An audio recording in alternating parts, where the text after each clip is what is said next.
Good morning student, class 12 physics. पिछले video में हम लोगों ने जो है कि वैद्युत धारिता के बारे में साथ ही साथ जो है कि वैद्युत स्थिर ऊर्जा के हम लोग निकाल लिए थे। आज का जो नया टॉपिक है उसमें जो है कि मैंने कल एक टॉपिक बताया था कि दो चालक को अगर उनको जो है कि आपस में जोड़ दिया जाए तो क्या हो रहा था, आवेशों का पुनर्वितरण हो रहा था और साथ ही साथ हम लोगों ने देखा कि जो धारिता होती है, जो चालक की धारिता होती है वो अनुपात में क्या होती है, बढ़ जाती है। इतनी चीज़ उसमें हो गई थी। उसी में आगे हम लोग देखते हैं कि आगे देखते हैं कि जो पूरा आवेश है, संपूर्ण आवेश, संपूर्ण आवेश क्या था, हम लोगों ने देखा था Q था। ठीक है, तो जो पहला चालक था हमारा, ये पहला चालक है, इसका आवेश उस समय Q1 था जब तार से नहीं जुड़े होंगे तब, और दूसरा जो था उसका क्या था, Q2 था। क्लियर है, इसको तार से जब नहीं जुड़े थे तब Q1 और Q2 था। फिर मैंने इसको बताया था कि इसको जब तार से जोड़ देते थे Q1 डैश हो जाता है, Q2 डैश हो जाता है। इतनी चीजें क्लियर थी। तो Q बराबर हम लिखना चाहें तो हम लोग लिख लेंगे Q बराबर Q1 प्लस Q2, और यही Q क्योंकि आवेशों का वितरण हो रहा है तो यही Q बराबर होगा Q1 dash plus Q2 dash के। ठीक है, क्लियर है यहाँ चीजें। चलिए हम लोग जानते हैं, निकाले थे हम लोग कि Q1 बराबर क्या होता है, C1 V1, और Q2 बराबर क्या होता है, C2 V2। Q1 डैश बराबर था हमारा C1 V और Q2 डैश बराबर था C2 V। क्लियर है यार चीजें, क्योंकि जब तार से जोड़ दे रहे थे तो विभव कैसा हो जा रहा था, उभयनिष्ठ विभव हो रहा था। ठीक है, तो अगर इसी में ला कर हम लोग रखना चाहें यहाँ पर तो इस तरह रख सकते हैं। पहले इससे कर लेते हैं, तो C1V प्लस C2V बराबर हो जाएगा, इसकी जगह वैल्यू रखना चाहेंगे C1V1 प्लस C2V2। क्लियर है, यहाँ से V कॉमन कर लेते हैं हम लोग, V में कॉमन कर लिया जाएगा तो हमारा आ जाएगा C1 प्लस C2, और इधर आ जाएगा C1V1 प्लस C2V2। क्लियर, और यहीं से अगर हम V निकालना चाहें तो V बराबर आपका आ जाएगा C1V1 प्लस C2V2 बटे आ जाएगा C1 प्लस C2। क्लियर, यही जो हमारा V प्राप्त होता है, यही पूरी धारिता का हमारा क्या प्राप्त होता है, उभयनिष्ठ विभव प्राप्त होता है। जैसे याद रखिएगा, दो चालक को जब हम लोग जोड़ते हैं, अभी जोड़े नहीं है तो शुरू में हम इसका C1 लिए थे और इसका C2 लिए थे, इसका Q1 लिए थे और इसका Q2 लिए थे, और V1 हो रहा था और क्या हो रहा था, V2 हो रहा था। तो जैसे ही जब हम लोग उसको चालक तार से जोड़ देते हैं, बताया मैंने कि चालक तार से जोड़ देंगे तो जो उच्च विभव वाला चालक होगा उससे विभव जो है निम्न विभव की तरफ तब तक जाएगा जब तक कि दोनों के विभव बराबर ना हो। दोनों का विभव बराबर होने में मतलब तार जोड़ दी तो इसका विभव V हो गया और इसका भी क्या हो गया, V हो गया। तो यही चीज हम निकालते हैं कि वो कितना होता है। इसकी धारिता C1 अलग है, इसकी धारिता C2 अलग है, Q1 अलग है, Q2 अलग है। ये V किस स्थिति में होगा, वो इस स्थिति में कि अगर हमें C1 पता हो, C2 पता हो, V1 पता हो, V2, तो हम इसमें रख करके जो है कि इन दोनों जो चालकों के लास्ट में जो धारिता हमें मिलती है, उभयनिष्ठ विभव मिलता है, वो हमें प्राप्त हो जाए। ठीक है, आगे देख लेते हैं। इसमें जब अगर हम लोग ऐसा कर रहे होंगे तो इसमें आवेश में ह्रास होता है, मतलब आवेशों का वितरण होता है। जो मान लेते हैं जैसे पहला वाला आवेश है, इसमें क्या है, Q1 है और इसका क्या है, Q2 है। तो अगर ये उच्च विभव वाला मान रहे होंगे तो इसका मतलब आवेश ज्यादा होंगे, इसका मतलब इससे आवेश इसमें जा रहे होंगे तो कितना आवेशों का ह्रास हो गया, आवेशों का वितरण होगा।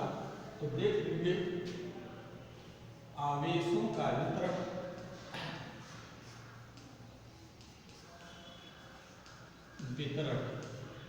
तो आवेशों के वितरण में आपका डेल्टा Q निकाल लेंगे, आवेश का ह्रास डेल्टा Q बराबर, पहले क्या था, Q1 था, अब कितना आ गया है, Q1 डैश।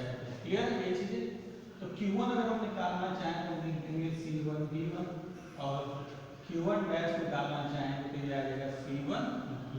ठीक है, अब यहाँ पर रखना चाहेंगे C1 V1 माइनस C1, और V हम लोग निकाले हैं, V निकाले हम लोग C1 V1 plus C2 V2 अपान C1 प्लस C2। क्लियर है तो चीजें? भाई जी की वैल्यू अभी हम निकाले थे, जी की वैल्यू लाकर क्या करते हैं रख दिए। इसे सॉल्व कर लेते हैं।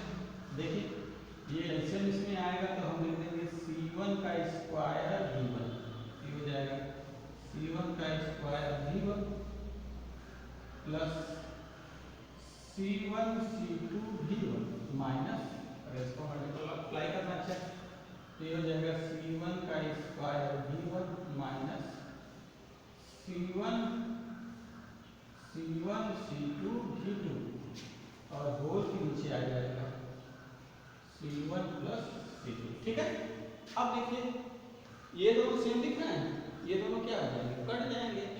इसका मतलब बराबर आपका आ जाएगा क्या, C1 C2 V1 C1 C2 V1 minus C1 C2 V2 और नीचे आपका आ जाएगा C1 प्लस C2 और ये हमारा किसके बराबर है, डेल्टा Q के बराबर है। क्लियर है? अब डेल्टा Q के बराबर है अथवा डेल्टा Q बराबर दे दीजिए, दोनों में ये कॉमन है तो कॉमन कर लीजिएगा तो आ जाएगा C1 C2 ब्रैकेट में आ जाएगा V1 माइनस V2 और नीचे आ जाएगा आपका C1 प्लस C2। यानी हमारे कितना जो आवेशों में ह्रास होगा वो इतना होगा, मतलब विभव और हमें धारिता पता है तो इसमें निर्भर कर आवेश में क्या निकाल लेंगे, ह्रास निकाल लेंगे। ठीक है, क्लियर है हमारा चीजें? अब आगे देख लेते हैं जो इसी में नया टॉपिक है, ये पूरा एक तरह से मिलाकर ही रहता है। ठीक है, अगर पूरा अगर पूछ रहा है तो पूरा आप बताएंगे, नहीं तो एक पार्ट बताएंगे, तब तक भी आपको शुरू से करना ही पड़ेगा। शुरू वाला पहला पूछ रहा है तब तो वही कर लेंगे, ये पूछ रहा है तो ऊपर उसका आगे करते हुए आएंगे तभी मिलेगा, फिर ये वाला जो अभी हम निकाले हैं अगर इससे करेंगे तब तक भी यही मिलेगा। ठीक है, तो आपको करना पड़ेगा सारा। ठीक है, आगे देख लेते हैं। जब चालकों को किसी तार से चालक तार से जोड़ते हैं तो उसमें हमेशा ऊर्जा का ह्रास होता है, सदैव ऊर्जा का ह्रास होता है। तो प्रारंभ में मान लें कि प्रारंभ में जब हम चालकों को, जो चालक है चालक ए और चालक बी, इसको हम लोगों ने किसी तार से नहीं जोड़ा है, तो जब किसी तार से हम लोग नहीं जोड़े होंगे तो इस स्थिति में हमारी विद्युत ऊर्जा आ जाएगी U1 1/2 C1 V1 स्क्वायर। ठीक है, ऐसा हम लोग निकाल चुके हैं। ठीक, और U2 निकालने तो 1/2 C2 V2 स्क्वायर। ठीक है, ये चालक तार से जोड़ने से पहले है ऐसा। ठीक है, तो टोटल जो हमारा निकल जाएगा वो U बराबर आ जाएगा U1 प्लस U2, तो रख देंगे 1/2 C1 V1 का स्क्वायर प्लस 1/2 C2 V2 का स्क्वायर। क्लियर है अच्छे से? मैंने कुछ नहीं किया, बस इन दोनों को रखा ऐड कर दिया है, दोनों में एक चीज कॉमन तो हम रहने देते हैं इसे। ठीक है, अब देख लीजिए जब इसी को हम लोग चालक तार से जोड़ेंगे, चालक तार से लाकर जोड़ दिया जाए या किसी चालक तार से, या इस तरह से आप कर सकते हैं। ठीक, चालक तार से जब जोड़ दे रहे होंगे तो मैंने कहा था कि चालक तार को जोड़ते हैं तो अब इसका विभव भी और इसका भी उभयनिष्ठ विभव भी हो जाता है। तो चालक तार से जोड़ने के बाद जो है कि स्थितिज ऊर्जा क्या हो जाएगी, यानी कि इसको अगर हम लोग लिखना चाहें तो U1 डैश बराबर हो जाएगा 1/2 C1 V स्क्वायर, C1 तो भाई धारिता इसकी वही रहेगी, और U2 डैश बराबर हो जाएगा 1/2 C2 V स्क्वायर। क्लियर है? देखिए फिर से मैं समझाता हूँ, जब हम जोड़े नहीं हैं तब तो भाई C1 V1 ही होगा और C2 V2 होगा, और जब इसको जोड़ देंगे तो जोड़ने पर विभव क्या हो रहा था, दोनों इसका भी हो जा रहा था इसका भी हो जा रहा था, तो उभयनिष्ठ विभव हो जा रहा था। तो जोड़ दिए तो U1 डैश बराबर हो जाएगा 1/2 C1 V square, U2 dash बराबर हो जाएगा 1/2 C2 V स्क्वायर। अब टोटल जो है कि जोड़ने के बाद जो है कि इसी ऊर्जा निकाल लेंगे तो क्या आ जाएगा U डैश हो जाएगा, U डैश बराबर आपका 1/2 C1 V square plus 1/2 C2 V square. Clear है इसलिए? अब हमारा ऊर्जा का सदैव ह्रास होता है, तो जब जोड़े नहीं होंगे तो वो ऊर्जा हमेशा और जब जोड़ देंगे तो ऊर्जा का ह्रास हुआ होगा, इसका मतलब ऊर्जा का ह्रास,